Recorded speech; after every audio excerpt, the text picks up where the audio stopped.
son los factores que van a influir en el transporte celular? Bueno, sabemos muy bien que, número uno, lo más importante es la gradiente de concentración, es decir, cuántos solutos hay de un lado de la membrana y cuántos solutos hay del otro lado de la membrana celular. También corresponde un factor importante, la temperatura. A mayor temperatura las moléculas se mueven más rápido. Tenemos también la masa de la sustancia que se difunde. Dentro de más solutos, más rápido se va a difundir. Y obviamente también si la membrana plasmática tiene una mayor superficie de difusión. Si es pequeña la superficie de la membrana, pues los solutos se van a atorar y van a ser como si fuera un cuello de botella. Pero si la superficie es amplia, los solutos se van a difundir de un lado a otro más rápido. Veamos, vamos a hablar ahora precisamente del transporte pasivo. En el transporte pasivo vamos a tener primero características, recordar que no requiere ATP, no requiere aquí energía, nada de energía. Pero sí tienen que viajar a favor de una gradiente de concentración, por eso es que no se gasta energía, ¿ok?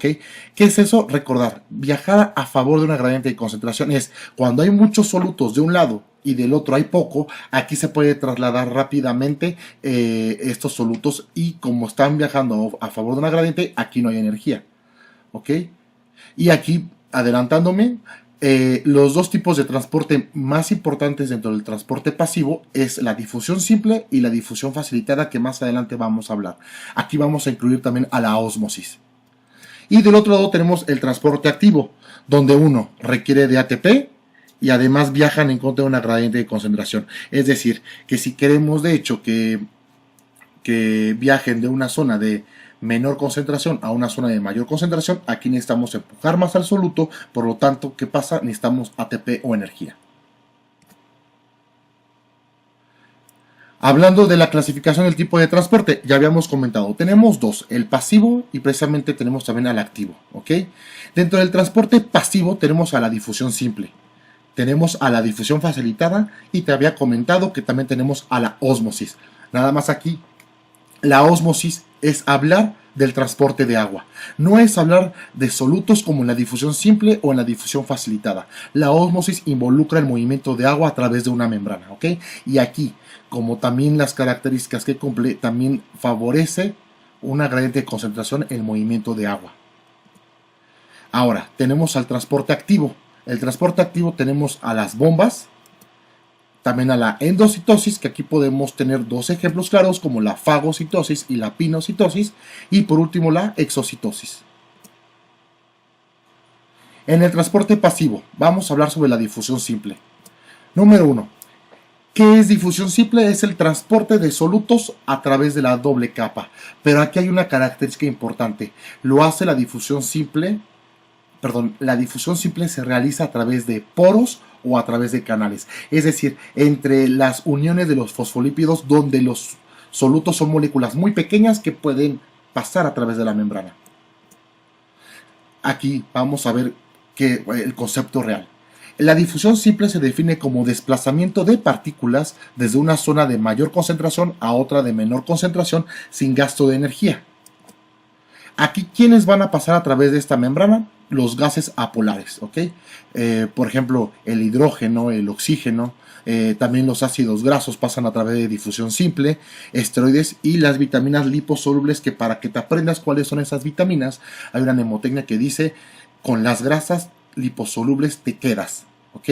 ¿Y qué significa quedas? La vitamina K, la E, la D y la A, acuérdate, queda, son vitaminas liposolubles que es muy fácil que se mezclen con las grasas porque precisamente son liposolubles. O otro sinónimo es que estas vitaminas son hidrofóbicas, no se mezclan con el agua, se mezclan con las grasas.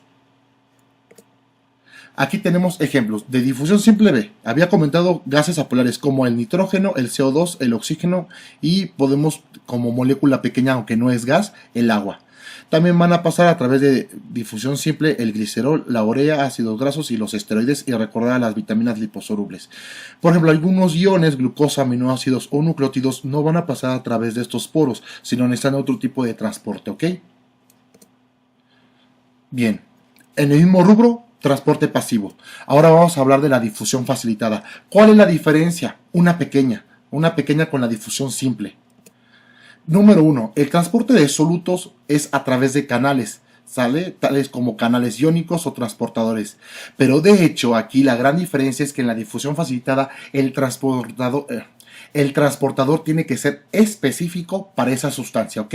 O sea, no cualquier sustancia va a detectar. Por ejemplo, hay transportadores específicos para fructosa y glucosa que solamente cuando llegue esa molécula a la proteína, esta molécula lo que hace es que entra al sustrato y entonces empieza a tener un cambio conformacional esta proteína, cambia precisamente de estructuras, deja pasar a la molécula de este caso de glucosa, ¿sale? A eso se le llama con que es transporte específico, ¿ok? Es un transportador específico. Ahora, precisamente lo que habíamos dicho, ¿qué es la ósmosis? Es la difusión de agua a través de la bicapa. Y eso lo hace también a través de canales específicos para agua que se llaman acuaporinas, ¿sale? Aqua de agua y porinas de poros. Esto lo hace a favor de una presión osmótica y también es lo que se conoce como filtración. Por ejemplo, si aquí tenemos menos solutos, si aquí tenemos más solutos, el agua va a ir precisamente a favor de una gradiente donde va a ir hacia donde haya más solutos, ¿sale? Si lo quieres ver de otra manera, el agua se va a ir a un lugar donde los solutos hace que exista menos agua. En el transporte activo, a ver, si vimos que en el pasivo no se requiere energía, aquí el activo sí se requiere energía, ¿ok? Y existen dos tipos, un primario y también tenemos a un secundario, ¿ok? Dentro de los primarios tenemos a las famosas bombas atepasas como la de sodio-potasio y dentro del transporte activo secundario tenemos a los tipos sin porte o cotransporte o el antiporte, ¿ok? Ejemplo, aquí en esta imagen tenemos de hecho al transporte activo primario, que es una bomba donde se requiere de hecho ATP y se transforma en ADP más fosfato, en donde salen precisamente en contra de una gradiente de concentración las moléculas, ¿ok? O los iones en este caso. Mientras que el transporte activo secundario lo hace a través de unos transportadores con ciertas características, en donde, por ejemplo, aquí esto es secundario porque al momento de entrar una molécula, en el sustrato tiene que pegarse una molécula de otro tipo para poder ingresar esta y sacar aquella, ¿ok? Por ejemplo, es el llamado antiporte. ¿Por qué se llama antiporte? Porque deja pasar una molécula, pero deja salir otra. Un ejemplo de sinporte sería, por ejemplo, que dos moléculas distintas usaran el mismo sustrato y las dos se metieran. Mientras que en el sinporte se meten dos a la vez, el antiporte lo que hace es mete una para que pueda sacar otra molécula. Vamos a continuar con esta siguiente palabra que es endocitosis, ¿ok? Esto pertenece al tipo de transporte activo. Número 1, la endocitosis es un proceso en el cual la célula va a invaginar sustancias que son moléculas grandes hacia su interior y lo hace por medio de dos cosas, algo que se llama pinocitosis y algo que se llama fagocitosis. La pinocitosis es muy sencilla porque quiere decir que simplemente lo que hace es que agarra o engulle líquido extracelular para poder adquirir moléculas pequeñas, mientras que la fagocitosis utiliza vacuolas fagocíticas que son parte de la membrana celular para que en su interior los lisosomas, que son organelos que se van a encargar de la digestión de estos nutrientes, ¿ok?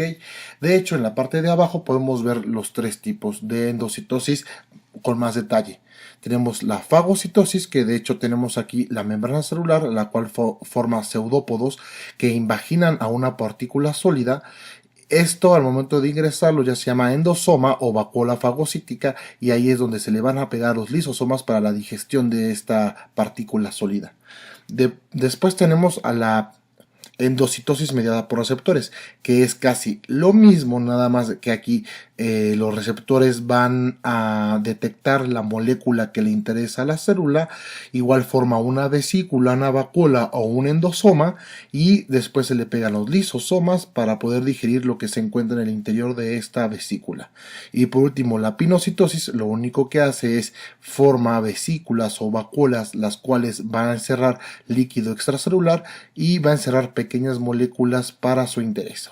Por otro lado, tenemos la exocitosis, que bueno, la exocitosis es un proceso en el cual la célula va a secretar o va a excretar sustancias. ¿Cuál es la diferencia? Que la secreción es la célula hace exocitosis, la cual esa molécula o esa sustancia que secretó se va a reutilizar, mientras que la excreción es dejar salir esa sustancia que no va a volver a utilizar la célula porque es un desecho para ella, ¿ok?